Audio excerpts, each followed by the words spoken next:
Friends, आज है 1 जून और 1 जून को जितने भी important question Uttar Pradesh police परीक्षा यानी री एग्जाम के लिए बनते थे उन सारे क्वेश्चन को इस वीडियो में शामिल किया गया है। सो वीडियो को फुल वॉच करिएगा और वीडियो को 2 या 3 बार जरूर वॉच करिएगा, ठीक है। चलिए यहाँ पे देखते हैं। पहला क्वेश्चन है, मोहनजोदड़ो का स्थानीय नाम क्या था, ठीक है। ये आपके कई बार क्वेश्चन पूछा गया, यूपीपी में रिपीट किया गया क्वेश्चन, ठीक है। ये काफी इंपॉर्टेंट है आपकी परीक्षा के एग्जाम से। सो फ्रेंड, यहाँ पे राइट ऑप्शन होगा ऑप्शन सी, मृतकों का टीला। ये यहाँ पे राइट ऑप्शन होगा। ऑप्शन सी को यहाँ पे नोट कर लेना, ठीक है। आधुनिक नाम क्या है? मोहनजोदड़ो को सिंधी में मृत यानी मनुष्यों का टीला और मोहन का टीला भी कहा जाता है, ठीक है। कभी कभी पूछता है तो फिर फ्रेंड यहाँ पे बताना मोहन का टीला भी इसको कहते हैं, ठीक है। क्या कहते हैं साथियों? मोहन का टीला भी कहेंगे इसको। ये भी आप इसको नोट कर लेना, ठीक है। अगर यहाँ पे बात करें तो ये कहाँ पे है? फिलहाल ये अभी आपके पाकिस्तान में है, ठीक है। कहाँ पे चला गया है? ये पाकिस्तान में चला गया है, सिंध प्रांत में। चलिए, काफी इंपॉर्टेंट है, आप नोट भी करते चलिएगा। और कितने क्वेश्चन आपके सही हो रहे हैं ये भी आप कमेंट बॉक्स में हमें कमेंट करके जरूर बताइएगा, ठीक है। चलिए अगला क्वेश्चन देखते हैं। उत्तर प्रदेश की किस शहर को भारत की सांस्कृतिक राजधानी के रूप में जाना जाता है, ठीक है। ये क्वेश्चन आपके पीसीएस एग्जाम में भी पूछे गए हैं एग्जाम्पल के तौर पे, यानी एग्जाम के हिसाब से काफी इंपॉर्टेंट हो जाते हैं। तो फिलहाल यहाँ पे ऑप्शन सी के साथ चलते हैं। वाराणसी। वाराणसी आजकल काफी फेमस है। यहाँ से 2 लोग चुनाव लड़ रहे हैं, एक तो पीएम मोदी हो गए, ठीक है। दूसरे कौन है? अजय राय माकन, ठीक है। अजय राय यहाँ से इलेक्शन लड़ रहे हैं, तो काफी इंपॉर्टेंट है। अगर इसके बारे में बात करें तो इसका पुराना नाम क्या था? पुराना नाम इसको फेमस है काशी के नाम से इसको जानते थे, ठीक है। किस नाम से जानते थे? काशी के नाम से जानते थे। ऑप्शन सी के साथ रहेगा। ऑप्शन सी यहाँ पे काफी इंपॉर्टेंट है। देखिए यहाँ पे एक क्वेश्चन और बनता है नदियों के बारे में, ठीक है। तो यहाँ पे नदियां हैं, एक वरुणा और एक अस्सी, इसके मध्य में बसा है ये, ठीक है। किसके? एक तो हो गई आपके वरुणा नदी है, ठीक है साथियों, प्लस एक नदी है अस्सी नदी। इसके बीच में क्या है? ये वाराणसी बसा हुआ है साथियों। क्या बसा हुआ? वाराणसी, ठीक है। इसको पहले बनारस के नाम से भी जानते थे, ये भी याद रखिएगा। ऑप्शन सी यहाँ पे करेक्ट ऑप्शन होगा। चलिए अगला क्वेश्चन है, बुद्ध किस वंश से संबंधित थे? देखिए यहाँ से 1 या 2 क्वेश्चन तो आपके बुद्ध से रिलेटेड भी क्वेश्चन बनते हैं, ठीक है। सो वेरी इंपॉर्टेंट है, ध्यान देना। बुद्ध किस वंश से संबंधित थे? तो राइट ऑप्शन होगा ऑप्शन सी के साथ चलते हैं, शाक की यहाँ पे राइट ऑप्शन होगा, ठीक है। ऑप्शन सी यहाँ पे नोट कर लेना। इतना ही काफी आपके यूपीपी री एग्जाम के लिए। चलिए अगला क्वेश्चन है, प्रथम बौद्ध संगीत कहाँ आयोजित की गई थी? देखिए ये आपके रिपीटेड क्वेश्चन है और सारे इंपॉर्टेंट हैं। तो साथियों यहाँ पे राइट ऑप्शन होगा ऑप्शन सी के साथ चलते हैं, राजगृह यहाँ पे राइट ऑप्शन होगा, ठीक है। राजगृह साथियों ये कहाँ पे है? अगर पूछा जाएगा आपसे तो आप बताना ये साथियों कहाँ पे है? ये बिहार में है, ठीक है। राजगृह कहाँ पे है? ये आपके बिहार में है, ठीक है। चलिए यहाँ पे एक बात और आती है, प्रथम बौद्ध संगीत आयोजित की गई कहाँ पे? राजगृह में। अच्छा साथियों, इसकी अध्यक्षता किसने की थी? तो एक क्वेश्चन पूछता है इसकी अध्यक्षता किसने की थी? तो महाकश्यप, ठीक है। नाम याद कर लेना, महाकश्यप ने की थी। ये काफी इंपॉर्टेंट है, महाकश्यप नोट कर लेना। सो ऑप्शन सी के साथ चलते हैं। ऑप्शन सी यहाँ पे करेक्ट ऑप्शन होगा। चलिए फ्रेंड, नेक्स्ट क्वेश्चन है आपकी स्क्रीन पे, जैन धर्म का प्रथम तीर्थंकर किसे माना जाता है? ठीक है, अभी ये बात हुई जैन धर्म के बारे में, आपने पढ़ा होगा, समझा होगा, ठीक है। तो यहाँ पे देखिए ऑप्शन सी के साथ चलते हैं, ऋषभ देव राइट ऑप्शन होगा, ठीक है। ऋषभ देव राइट ऑप्शन होगा, ये काफी इंपॉर्टेंट है। ऑप्शन सी यहाँ पे करेक्ट ऑप्शन है, ऑप्शन सी को यहाँ पे लॉक कर लेना। चलिए अगला क्वेश्चन है, वर्तमान महावीर ने परिनिर्वाण कहां से प्राप्त किया था? ठीक है, यहाँ पे डायरेक्ट क्वेश्चन आपसे पूछा जा रहा है महावीर के बारे में, आपने सुना है? तो यहाँ पे देखिए राइट ऑप्शन होगा, ऑप्शन ए के साथ चलते हैं, पावा राइट ऑप्शन होगा, ठीक है। इनकी मृत्यु कब हुई थी? ठीक है, अगर पूछा जाए महावीर की मृत्यु कब हुई थी तो ये 468 ईसा पूर्व में, ठीक है। 468 ईसा पूर्व में इनकी मृत्यु हुई थी और इनके अनुसार ये कितने वर्ष थे जीवित? 80 वर्ष, ठीक है, 80 वर्ष, जो भी यहाँ पे बुक में लिखा गया है, ठीक है, उस हिसाब से। तो ऑप्शन ए यहाँ पे करेक्ट ऑप्शन है, ऑप्शन ए को यहाँ पे नोट कर लेना। चलिए फ्रेंड, अगला क्वेश्चन है, निम्न में से किसके सिक्के संगीत के प्रति उनका प्रेम दर्शाते थे? ठीक है, यहाँ पे क्वेश्चन पूछा जा रहा है सिक्के के बारे में। तो राइट ऑप्शन होगा ऑप्शन सी, गुप्तों के काल में। ये काफी इंपॉर्टेंट है, यानी समुद्रगुप्त के काल में ये भी पूछा जा सकता है। मौद्रिक प्रणाली का पिता कहा जाता है किसको? समुद्रगुप्त को। ऑप्शन सी यहाँ पे नोट कर लेना, ऑप्शन सी यहाँ पे राइट ऑप्शन होगा। चलिए अगला क्वेश्चन है, भारतीय नेपोलियन के नाम से आमतौर पर कौन सा हिंदू राजा विख्यात है? तो राइट ऑप्शन होगा option B Samudragupta, right option होगा। ठीक है, देखिए फ्रेंड यहाँ पे कितने क्वेश्चन आपके सही हो रहे हैं। अगर आप यहाँ से 25 प्लस कर दे रहे हैं तो ये काफी अच्छा स्कोर माना जाएगा आपके यूपीपी एग्जाम के लिए। ठीक है, फिलहाल ऑप्शन बी के साथ रहेगा, ऑप्शन बी यहाँ पे करेक्ट ऑप्शन होगा। चलिए साथियों अगला क्वेश्चन है, निम्नलिखित में से गीत गोविंद के रचयिता कौन थे? ठीक है, एक या दो क्वेश्चन यहाँ से भी बनेंगे। तो राइट ऑप्शन होगा ऑप्शन बी के साथ चलिएगा, जयदेव यहाँ पे राइट ऑप्शन होगा। ठीक है, ऑप्शन बी यहाँ पे नोट कर लेना, जयदेव राइट ऑप्शन होगा। चलिए अगला क्वेश्चन है, निम्नलिखित में से कौन सा एक गैर भारतीय धर्म है? तो साथियों ये आपसे पूछा जा रहा है, तो यहाँ पे ऑप्शन सी यहूदी धर्म। देखिए बौद्ध धर्म को मान्यता प्राप्त है, जैन धर्म भी और हिंदू धर्म भी। ठीक है, ये तो भारतीय धर्म है। यहूदी धर्म ये क्या है? गैर है। ठीक है, अभी कहाँ पे है? अभी ये इजराइल में है। ठीक है, इजराइल में ये ज्यादातर अपना देश बनाकर यहाँ पे रह रहे हैं, जहाँ पे अभी लड़ाई चल रही है। ठीक है, तो ऑप्शन सी यहाँ पे करेक्ट ऑप्शन होगा। चलिए फ्रेंड अगला क्वेश्चन है, 1540 में किस युद्ध के पश्चात हुमायूं को हिंदुस्तान से बाहर कर दिया था? तो फ्रेंड यहाँ पे राइट ऑप्शन होगा ऑप्शन सी के साथ चलते हैं, कन्नौज राइट ऑप्शन होगा। ठीक है, 1540 में ये हुमायूं और शेर खां के बीच लड़ा गया था। ठीक है, किसके बीच?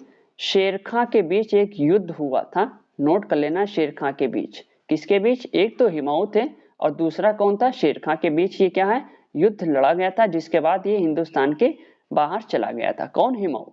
ठीक है, और कहाँ पे लड़ा गया था? तो यहाँ पे आंसर होगा कन्नौज में, ऑप्शन सी यहाँ पे करेक्ट ऑप्शन होगा। चलिए अगला क्वेश्चन है, निम्न में से कौन सा भारत आने वाला पहला अंग्रेजी जहाज था? तो यहाँ पे राइट ऑप्शन होगा ऑप्शन सी के साथ, रेड ड्रैगन राइट ऑप्शन होगा। ठीक है, चलिए फ्रेंड अगला क्वेश्चन है, निम्नलिखित में से किस देश का अलिखित संविधान है? अब देखिए अगर हम यहाँ पे बात करें तो यहाँ पे यूएसए के, यूके, पाकिस्तान, भारत। ठीक है, देखिए यूएसए में भी लिखित है, यूके में नहीं है। ठीक है, पाकिस्तान में भी है और भारत में भी है। तो ऑप्शन बी यहाँ पे करेक्ट ऑप्शन होगा, क्योंकि यूके में क्या है कि यहाँ पे लिखित संविधान आपको नहीं मिलेगा, क्योंकि यहाँ पे ब्रिटानी संविधान का अधिकांश भाग विभिन्न रूपों में लिखित रूप में नहीं है। ठीक है, चलिए अगला क्वेश्चन है, निम्नलिखित में से किस देश का अलिखित संविधान है? चलिए रिपीटेड क्वेश्चन है, तो यहाँ पे यूके राइट ऑप्शन होगा। चलिए अगला क्वेश्चन है, भारत की संविधान सभा का संवैधानिक सलाहकार कौन थे? तो फ्रेंड यहाँ पे चलेंगे ऑप्शन बी के साथ, सर BN राव। काफी इंपॉर्टेंट है। अच्छा, इन्होंने प्रथम प्रारूप का निर्माण भी किया था। ठीक है, और ये प्रशासनिक सेवा के अधिकारी एवं अंतरराष्ट्रीय न्यायालय के न्यायाधीश भी थे। तो इंपॉर्टेंट है, ऑप्शन सी यहाँ पे लॉक कर देना। चलिए अगला क्वेश्चन है, प्रेस की स्वतंत्रता भारतीय संविधान के किस अनुच्छेद से मिलती है? तो साथियों यहाँ पे राइट ऑप्शन होगा ऑप्शन ए के साथ चलते हैं, अनुच्छेद 19 यहाँ पे राइट ऑप्शन होगा। ठीक है, ये क्या है? ये आपके मूल अधिकार में मिलेंगे। ठीक है, मूल अधिकार का जब भी वर्णन होगा तो यहाँ पे प्रेस की स्वतंत्रता आएगी। हालांकि फिलहाल अभी कितने पे 149 पे प्रेस की स्वतंत्रता, यानी काफी गिरावट दर्ज की गई है। ठीक है, फिलहाल ऑप्शन ए के साथ रहेगा, ऑप्शन ए यहाँ पे करेक्ट ऑप्शन होगा। चलिए फ्रेंड अगला क्वेश्चन है, राष्ट्रपति ने अब तक कितनी बार राष्ट्रीय आपातकाल की घोषणा की है? ये क्वेश्चन आपसे पूछा जा रहा है। सो फ्रेंड यहाँ पे देखिए राइट ऑप्शन होगा ऑप्शन सी, यानी 3 बार की है। देखिए पहला लगा था आपके 1992 में, 1962 में। ठीक है, उसके बाद जो लगा है वो है आपके 1971 में, फिर उसके बाद लगा है 1975 यानी 1975 में। ये 3 बार भारत में राष्ट्रीय आपातकाल लगाया गया है। ठीक है, तो ऑप्शन सी यहाँ पे नोट कर लेना, ऑप्शन सी काफी इंपॉर्टेंट है। चलिए फ्रेंड अगला क्वेश्चन है, संसद के दोनों सदनों का संयुक्त सत्र कौन बुला सकता है? तो ये बुलाएगा राष्ट्रपति। ठीक है, ऑप्शन ए यहाँ पे करेक्ट ऑप्शन होगा, आप इसको नोट कर देना। आर्टिकल है 108, ये भी पूछेगा तो आर्टिकल आप 108 बताना। चलिए अगला क्वेश्चन है, भारत का राष्ट्रपति अपने पद पर पुनः निर्वाचन के लिए कितनी बार खड़ा हो सकता है, ठीक है, यानी एक पद है तो इस पे लड़ने के लिए कितनी बार खड़ा हो सकता है, तो यहाँ पे ऑप्शन डी यानी जितनी बार भी वो चाहे वो क्या है इलेक्शन में भाग ले सकता है, यानी ठीक है नॉमिनेशन कर सकता है, तो ऑप्शन डी राइट ऑप्शन होगा। चलिए फ्रेंड अगला क्वेश्चन है, केंद्रीय विधानमंडल का अध्यक्ष बनने वाले पहले भारतीय कौन थे, तो साथी यहाँ पे राइट ऑप्शन होगा ऑप्शन ए सच्चिदानंद सिन्हा, ठीक है, ये अस्थायी थे, ठीक है, अगर पूछा जाएगा तो ये अस्थायी सदस्य थे, अस्थायी सदस्य कौन था, ठीक है, ये भी क्वेश्चन आ सकता है, अस्थायी सदस्य कौन थे, वो थे आपके डॉक्टर राजेंद्र प्रसाद, ठीक है, ये अस्थायी थे और अस्थायी के बारे में आपके सच्चिदानंद सिन्हा होंगे। फिलहाल ऑप्शन ए के साथ रहिएगा, ऑप्शन ए इस क्वेश्चन के हिसाब से ऑप्शन ए यहाँ पे सही है। चलिए फ्रेंड अगला क्वेश्चन है, पानीपत का प्रथम युद्ध निम्नलिखित में से किनके बीच लड़ा गया, ठीक है, ये क्वेश्चन आपसे पूछा जा रहा है, तो राइट ऑप्शन होगा ऑप्शन बी इब्राहिम लोदी और बाबर के बीच। साथ ही एक क्वेश्चन पूछ रहा है कब लड़ा गया, तो हो जाएगा आपका 1526 में, ठीक है, 1526 में पानीपत का प्रथम युद्ध लड़ा गया, कौन कौन थे शामिल इसमें, इब्राहिम लोदी और बाबर, ठीक है, तो ऑप्शन बी यहाँ पे करेक्ट ऑप्शन होगा, अगर सन पूछेगा ईस्वी तो यहाँ पे 1526। चलिए फ्रेंड अगला क्वेश्चन है, विजयनगर के सबसे प्रसिद्ध शासक कृष्णदेव राय किस राजवंश से संबंधित थे, ये क्वेश्चन आपसे पूछा गया है, तो राइट ऑप्शन होगा ऑप्शन बी के साथ चलते हैं तुलुव राजवंश। इन्होंने 1509 से, ठीक है, 1509 से 1529 तक 1529 तक इन्होंने शासन किया था, किसने, कृष्णदेव राय ने, तो ऑप्शन बी यहाँ पे करेक्ट ऑप्शन होगा। चलिए फ्रेंड अगला क्वेश्चन है, निम्नलिखित में से कहाँ लोकगीत की शैली रागनी प्रसिद्ध है, ठीक है, ये रागनी के बारे में क्वेश्चन पूछा गया है, यह के रिपीटेड क्वेश्चन हैं, तो यहाँ पे ऑप्शन बी यानी हरियाणा देखिए राइट ऑप्शन होगा, ठीक है, इसको एक नाम से और जाना जाता है, रागनी को एक और नाम से जाना जाता है, वो कौन सा है, वो होगा आपका साग, ठीक है, सांग इस नाम से भी जानते हैं, लेकिन कहाँ पे होता है, ये आपके हरियाणा में होता है, ऑप्शन बी को यहाँ पे लॉक करना। चलिए साथियों अगला क्वेश्चन है, संसार में सबसे पहली महिला प्रधानमंत्री किस देश की थी, तो ये आपके श्रीलंका राइट ऑप्शन होगा, ऑप्शन बी यहाँ पे करेक्ट ऑप्शन होगा। चलिए नेक्स्ट क्वेश्चन है, पारंपरिक फुलकारी कढ़ाई शैली किस राज्य से ज्यादा प्रसिद्ध है, तो यहाँ पे ऑप्शन सी यानी पंजाब राइट ऑप्शन होगा। एक स्टेट और है जम्मू एंड कश्मीर, ठीक है, जम्मू कश्मीर, यहाँ में भी क्या है ये फुलकारी कढ़ाई काफी फेमस है। फिलहाल यहाँ पे ऑप्शन में है नहीं, तो ऑप्शन सी यहाँ पे राइट ऑप्शन होगा। चलिए अगला क्वेश्चन है, हिमाचल प्रदेश के किस जिले की सीमा चीन के साथ लगती है, तो साथियों यहाँ पे आंसर देना आप पश्चिम बंगाल, उड़ीसा, पंजाब या उत्तर प्रदेश। चलिए इसका आंसर आप कमेंट बॉक्स में हमें कमेंट करके जरूर बताइएगा, ठीक है, ये काफी इंपॉर्टेंट क्वेश्चन है, हिमाचल प्रदेश की किस जिले की सीमा चीन के साथ लगती है, ये क्वेश्चन आपसे पूछा गया है, ठीक है।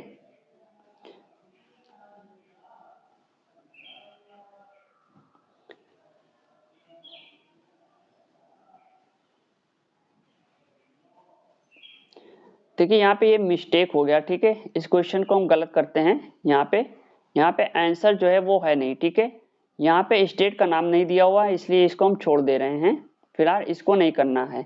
चलिए अगला क्वेश्चन देखते हैं,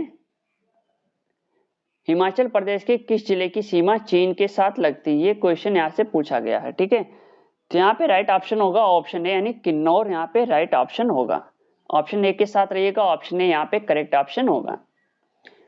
चलिए अगला क्वेश्चन है, दो नदियों के बीच उपजाऊ भूमि को क्या कहते हैं, तो साथियों ये क्वेश्चन जब भी आपसे पूछा गया तो आप ऑप्शन सी के साथ चलिएगा, दो आब राइट ऑप्शन होगा, ठीक है, दो आब, आब मतलब होता है पानी, ये अरबी वर्ड है, ठीक है, आपके मतलब क्या होगा, आपके मतलब पानी से होगा, ठीक है, ये याद कर लेना, आपके मतलब पानी होगा, ठीक है, ये दो आब लिखा हुआ है पानी, ठीक है, ऑप्शन सी यहाँ पे राइट ऑप्शन होगा। चलिए अगला क्वेश्चन है, भारत के किस क्षेत्रीय और वैश्विक आर्थिक समूह का भाग है, तो साथियों यहाँ पे ऑप्शन बी के साथ चलेगा G20 राइट ऑप्शन होगा, ठीक है।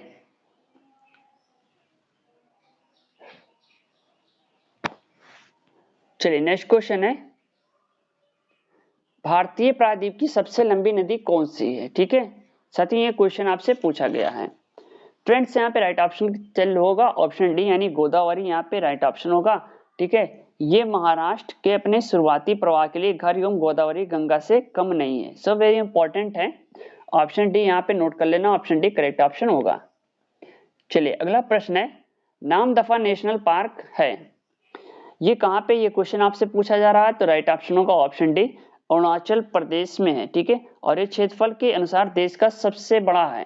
क्षेत्रफल में पूछा जाए तो देश का सबसे बड़ा राष्ट्रीय उद्यान है। ठीक है, सबसे बड़ा है, ये नोट कर लेना क्षेत्रफल के हिसाब से साथियों, क्षेत्रफल के हिसाब से। ठीक है, तो ऑप्शन डी यहाँ पे करेक्ट ऑप्शन होगा, इसको नोट कर लेना। चलिए अगला प्रश्न है, कौन से संवैधानिक संशोधन के अंतर्गत भारत में पंचायत राज को संवैधानिक आधार प्रदान किया गया? ठीक है, ये क्वेश्चन आपसे पूछा गया है। तो राइट ऑप्शन होगा ऑप्शन डी, 73वें संविधान संशोधन यहाँ पे राइट ऑप्शन होगा। ऑप्शन डी को नोट कर लेना, ये भी काफी इंपॉर्टेंट है। चलिए अगला क्वेश्चन है साथियों, निम्नलिखित में से किस राज्य में झूम कृषि अभी भी प्रचलित है? तो राइट ऑप्शन होगा ऑप्शन ए यानी मिजोरम। देखिए झूम कृषि किसे कहते हैं कि यहाँ पे पेड़ है, ठीक है, इसको क्या करते हैं, काट के यहाँ पे खेती करते हैं, फिर नेक्स्ट ईयर क्या है, यहाँ पे पेड़ को काट के खेती करते हैं, उसके बाद इसको काट के यहाँ पे खेती करते हैं। ठीक है, इसी को कहते हैं कृषि में झूम खेती। तो ऑप्शन ए यहाँ पे करेक्ट ऑप्शन होगा, आप इसको नोट कर लेना। चलिए अगला क्वेश्चन है, निम्नलिखित में से आमलक का तद्भव शब्द कौन सा है? ठीक है, यहाँ पे देखिए हिंदी के क्वेश्चन स्टार्ट हो गए हैं। फिलहाल राइट ऑप्शन होगा ऑप्शन डी, ऑप्शन डी यानी आंवला यहाँ पे राइट ऑप्शन होगा। ठीक है, ऑप्शन डी के साथ रहिएगा, ऑप्शन डी काफी इंपॉर्टेंट है। चलिए नेक्स्ट क्वेश्चन है, तिनका का तत्सम शब्द कौन सा होगा? तो तिनका का यहाँ पे देखिए राइट ऑप्शन होगा ऑप्शन ए तृण, राइट ऑप्शन होगा। ठीक है, तिनका का ये तत्सम शब्द है तृण होगा, ऑप्शन ए यहाँ पे करेक्ट ऑप्शन होगा, इसको नोट कर लेना। चलिए अगला क्वेश्चन है, विशेषण की विशेषता बताने वाले शब्द को क्या कहते हैं? फ्रेंड्स यहाँ पे राइट ऑप्शन होगा ऑप्शन बी। ठीक है, प्रविशेषण कहेंगे, क्योंकि विशेषण की जो विशेषता बताते हैं उसे प्रविशेषण कहते हैं। एग्जाम्पल के तौर पे अगर देखा जाए, जैसे दूध बहुत मीठा है, ठीक है, अगर हम पूछ दें दूध बहुत मीठा है, ठीक है, बहुत मीठा है, अब यहाँ पे पूछेगा प्रविशेषण, तो बहुत क्या है, ये प्रविशेषण हो जाएगा, मीठा ये विशेषण हो जाएगा। ऑप्शन बी के साथ रहेगा, ऑप्शन बी यहाँ पे करेक्ट ऑप्शन होगा। चलिए साथियों अगला क्वेश्चन है, और आपसे पूछा जा रहा है परिसरमी शब्द में कौन सा विशेषण का बोध होता है? तो साथियों जब भी इस तरह से क्वेश्चन आएंगे तो यहाँ पे राइट ऑप्शन डी के साथ चलेंगे, गुणवाचक। देखिए परिसरमी में एक गुण पाया जाता है, यहाँ पे संख्या तो है नहीं, ये नहीं होगा, परिणाम नहीं होगा और परिमाण भी नहीं होगा। तो ऑप्शन डी यहाँ पे करेक्ट ऑप्शन होगा, इसको नोट कर लेना। चलिए अगला प्रश्न है, मंदिर का पर्यायवाची शब्द कौन सा है? ये क्वेश्चन आपसे पूछा जा रहा है साथियों। यहाँ पे राइट ऑप्शन होगा ऑप्शन ए के साथ चलेंगे, देवगृह यहाँ पे राइट ऑप्शन होगा, ऑप्शन ए को यहाँ पे नोट कर लेना। चलिए नेक्स्ट क्वेश्चन है, निम्नलिखित में से तृष्णा का पर्यायवाची शब्द कौन सा है? ये क्वेश्चन आपसे पूछा गया है। तो साथियों ऑप्शन डी के साथ रहिएगा, लिप्सा यहाँ पे राइट ऑप्शन होगा। देखिए यहाँ पे सहचर के बारे में अगर बात करें तो सहचर में आपका पर्यायवाची शब्द जैसे दोस्त, ये भी हो गया। ठीक है, मकरंद अगर बात करें, मकरंद में होगा आपका मधुप, ठीक है, मधुप भी है। रसिका का यहाँ पे देखिए रसना, ठीक है, रसना नाम सुना होगा, ये भी पर्यायवाची हो जाएगा। लिप्सा का यहाँ पे तृष्णा का पर्यायवाची लिप्सा हो गया, तो ऑप्शन डी यहाँ पे करेक्ट ऑप्शन होगा। चलिए फ्रेंड अगला क्वेश्चन है, और आपसे पूछा जा रहा है राजपुत्र में कौन सा समास है? ये क्वेश्चन आपसे पूछा जा रहा है। तो राइट ऑप्शन होगा ऑप्शन सी के साथ चलेंगे, तत्पुरुष समास यहाँ पे राइट ऑप्शन होगा। ठीक है, क्यों, यानी जिस समास में अंतिम पद प्रधान हो उसे तत्पुरुष समास कहते हैं। ठीक है, ये काफी इंपॉर्टेंट है, ऑप्शन सी को नोट कर लेना। देखिए यूपीपी के लिए काफी इंपॉर्टेंट है इस टाइप के क्वेश्चंस। चलिए अगला प्रश्न है, जुगुप्सा किस रस का स्थायी भाव है? तो साथियों यहाँ पे ऑप्शन सी के साथ चलेंगे, विभत्स राइट ऑप्शन होगा। ठीक है, ऑप्शन सी को यहाँ पे नोट कर लेना। चलिए अगला क्वेश्चन है, सूरज को दीपक दिखाना का अर्थ क्या होगा? तो फ्रेंड्स यहाँ पे राइट ऑप्शन होगा ऑप्शन बी, यानी किसी महान व्यक्ति की तुच्छ प्रशंसा करना। ऑप्शन बी के साथ रहिएगा, ऑप्शन बी यहाँ पे करेक्ट ऑप्शन होगा। चलिए नेक्स्ट क्वेश्चन है, निम्नलिखित में से कौन सी द्रविड़ परिवार की भाषा है? साथियों, ये क्वेश्चन आपसे पूछा गया तो ऑप्शन डी के साथ रहिएगा। देखिए कन्नड़ क्या है, ये एक द्रविड़ परिवार की भाषा है, ठीक है। तो ऑप्शन डी यहाँ पे राइट ऑप्शन होगा। देखिए कितने क्वेश्चन आपके सही हो रहे हैं, 20+ यहाँ पे आपके क्वेश्चन सही होने चाहिए, ठीक है। आप भी आंसर देते हुए चलिएगा। चलिए नेक्स्ट क्वेश्चन है, निम्नलिखित में शुद्ध वर्तनी वाला शब्द कौन सा है? देखिए यहाँ पे साथियों ये क्वेश्चन आपसे पूछा गया है, शुद्ध वर्तनी वाला शब्द यहाँ पे ऑप्शन है यानी भौगोलिक राइट ऑप्शन होगा, और ये तीनों ऑप्शन के हैं आपके गलत हैं, ठीक है। ऑप्शन ए यहाँ पे देखिए, ऑप्शन ए सही हो रहा है। चलिए अगला प्रश्न है, बीड़ा उठाना का अर्थ है, ठीक है। ये कई बार आपके गांव या देहात में भी क्वेश्चन पूछा गया है। बीड़ा उठाना इसका मतलब हो गया कि दृढ़ संकल्प करना। ऑप्शन ए के साथ रहिएगा, ऑप्शन यहाँ पे करेक्ट ऑप्शन होगा। चलिए साथियों अगला क्वेश्चन है, वह आया और चला गया, इस वाक्य में कौन सा अव्यय है? ठीक है, ये यहाँ पे एक वाक्य दिया हुआ है और इसमें पूछा जा रहा है कौन सा अव्यय है। तो साथियों यहाँ पे ऑप्शन सी के साथ चलिएगा, समुच्चय बोधक राइट ऑप्शन होगा, ठीक है। देखिए जो शब्द दो शब्दों, वाक्यों और वाक्यांशों को जोड़ते हैं उसे समुच्चय बोधक अव्यय कहते हैं, ठीक है। ये काफी इंपॉर्टेंट है, ऑप्शन सी यहाँ पे राइट ऑप्शन होगा। चलिए साथियों अगला क्वेश्चन है और आपसे पूछा जा रहा है, निम्नलिखित में से कौन सा शब्द कालवाचक क्रिया विशेषण है? तो यहाँ पे चलिएगा ऑप्शन सी के साथ चलिए, ठीक है। आज ऑप्शन सी यहाँ पे सही होगा, ठीक है। ये भी गलत है, आपका भीतर भी गलत है और यथासंभव भी गलत होगा। ऑप्शन सी यहाँ पे करेक्ट ऑप्शन होगा। चलिए नेक्स्ट क्वेश्चन है, निम्नलिखित वाक्यों में अशुद्ध वाक्य पहचानिए। अशुद्ध वाक्य कौन सा, ये क्वेश्चन आपसे पूछा जा रहा है। तो साथियों यहाँ पे राइट ऑप्शन होगा ऑप्शन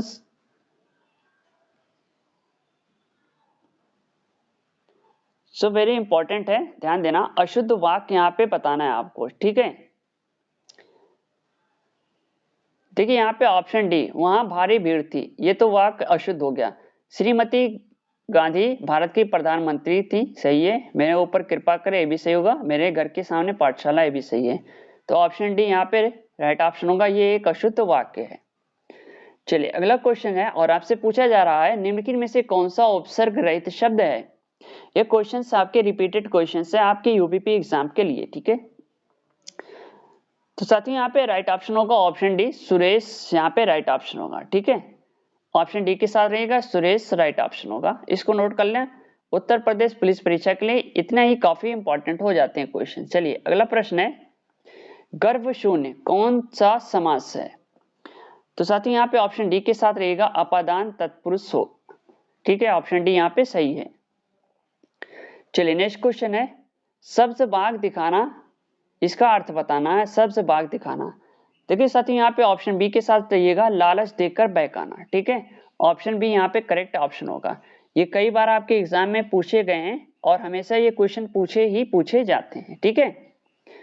चलिए अगला प्रश्न है, पंचानन में कौन सा समास है? पंचानन में कौन सा समास होगा साथियों, ये क्वेश्चन आपसे पूछा गया है। तो साथियों यहाँ पे ऑप्शन बी के साथ रहेगा बहुब्रीहि समास होगा। ऑप्शन बी यहाँ पे राइट ऑप्शन होगा, ठीक है। देखिए ये थे आपके उत्तर प्रदेश पुलिस परीक्षा के लिए कुछ टॉप इंपॉर्टेंट क्वेश्चन, ठीक है। टॉप इंपॉर्टेंट क्वेश्चन, अगर ये क्वेश्चन आपको पसंद आए तो हमारे वीडियो को लाइक करना, ठीक है, और ज्यादा से ज्यादा शेयर करो वीडियो को। और हाँ, कमेंट बॉक्स में हमें कमेंट करके बताना कि आपको ये वीडियो कैसे लगी, ठीक है। तो हम वीडियो को थोड़ा सा लॉन्ग कर देंगे और इसमें आपके मैथ प्लस रीजनिंग क्वेश्चन शामिल कर देंगे, ठीक है। मैथ के रीजनिंग के क्वेश्चन भी इस वीडियो में शामिल करेंगे। चलिए मिलते हैं नेक्स्ट वीडियो के साथ। थैंक यू, धन्यवाद, जय हिंद, जय भारत।